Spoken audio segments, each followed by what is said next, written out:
Stage पर बैठे Congress party के नायब सदर अली जनाब अलाज जमील करांती साहब, अब्दुल गफ्फार साहब, अबू बकर चौधरी, इमरान इंजीनियर, अंसारी सफीक कामरेड, अब्दुल हमीद काला गांधी, अख्तर रेडीमेड, जलसे गांव में बैठे तमाम नौजवानों, बुजुर्गों और दोस्तों, घरों में बैठ के सुन रही तमाम हमारी पर्दानशीन माए बहने, आने वाली 20 तारीख को 20 नवंबर को महाविकास अघाड़ी के नामजद उम्मीदवार जनाब एजाज बेग साहब को वोट दे करके और दिलवा करके उनको कामयाब करना है।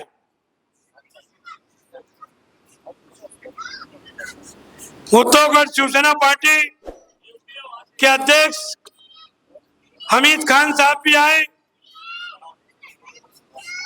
मोहतरम बुजुर्गों और दोस्तों, ये चुनाव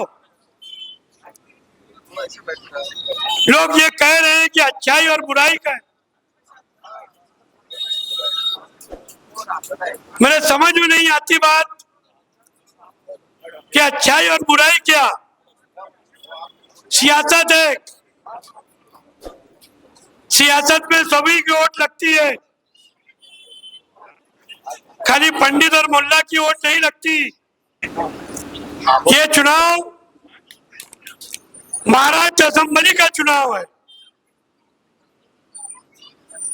यह अच्छाई और बुराई की बात ना करते हुए शहर का विकास कैसे हो,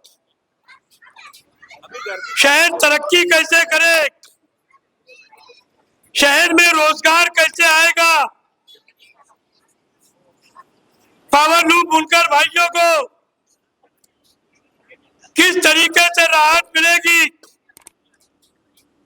पावरलूम मजदूर भाइयों को किस तरीके से उनका रोजगार बढ़ेगा। मालेगांव शहर में MBBS college, medical college, engineering college कैसे आएगी। मालेगांव शहर जिला कैसे बनेगा, शहर कब तरक्की करेगा। ये मालेगांव शहर पावरलूम बुनकर और मेहनतकश मजदूरों का शहर है। दोस्तों, 5 साल असेंबली हाउस में जाने के बाद शहर का विकास किस तरीके से हो, इस मुद्दे पर बात होनी चाहिए, ना कि बंदूक और गोली की बात, ना कि गांजा और चरस की बात। इन सब बातों से शहर का विकास नहीं होगा। दोस्तों,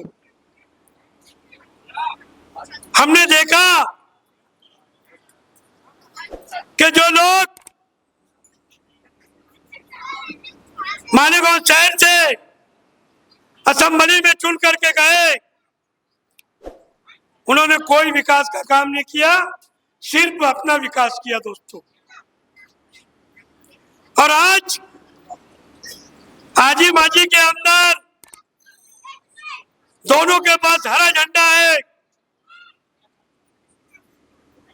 दोनों मजहब और जात की बात कर रहे हैं, मजहब धर्म की बात कर रहे हैं, बिरादरीवाद की बात कर रहे हैं, और कुछ लोग बैठ के ताली बजा रहे हैं।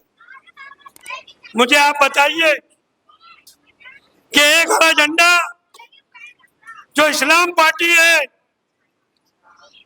जिसको पूरी फंडिंग अजीत दादा पवार की जानिब से हो रही है, वो अजीत दादा पवार सब बीजेपी की हुकूमत में साझेदारी में बैठे हुए हैं। ये चुन करके जाने के बाद अजीत दादा पवार के साथ बैठने वाले हैं। वो अजीत दादा पवार जो 72,000 करोड़ रुपए का भ्रष्टाचारी था और बीजेपी की वॉशिंग मशीन में गया साफ हो गया। दूसरे एकनाथ शिंदे के साथ रहने वाले हमारे आजी के आमदार मुफ्ती मोहम्मद इस्माइल कासमी साहब, हमने और आपने देखा जब शहर में जब मुख्यमंत्री आए थे तो हजरत उनके पास खड़े रह करके उनके जूते संभाल रहे थे। जब राज्यसभा में वोट देने की बात आई, तुम अपने आप को जमहूरियत के नुमाइंदे कहते हो, अपने आप को सेकुलर कहते हो, तुमने राज्यसभा के अंदर बीजेपी के लोगों को तुमने वोट दिया और वहां से पैसे हासिल की खोखे की शक्ल में। मैं आप लोगों से इतना ही बताना चाहता हूं कि ये दोनों में से कोई भी अगर चुन करके चला गया तो फिर ले दे के वही बात, काम करने नहीं दिया गया, काम होने नहीं दिया गया, गवर्नमेंट दूसरे की बन गई और इनको कोई वहां पर लकड़ी से भी नहीं छुएगा, क्योंकि अब महाविकास अघाड़ी कांग्रेस पार्टी की हुकूमत बनने जा रही है। श्री राहुल गांधी ने फिर जाहिर किया कि हर माँ बहन को महाराष्ट्र में 3,000 रुपए उनके अकाउंट में दिए जाएंगे माँ लक्ष्मी योजना से। पूरे महाराष्ट्र में उनको बस के जरिए उनको सफर मुहैया किया जाएगा मुफ्त में। वहीं पर नौजवान बच्चे जो तालीम याफ्ता बेरोजगार है, जिनका एम्प्लॉयमेंट नॉन है, उनको 4,000 रुपया महीना उनको अनुदान दिया जाएगा। दोस्तों, 500 रुपए में गैस सिलेंडर मिलेगा, साल का 6 सिलेंडर। कांग्रेस के दौर में 400 रुपये में सिलेंडर था, बीजेपी की गवर्नमेंट आई, महंगाई दुनिया भर की हो गई। दोस्तों, बोलने को बहुत सारी बातें हैं।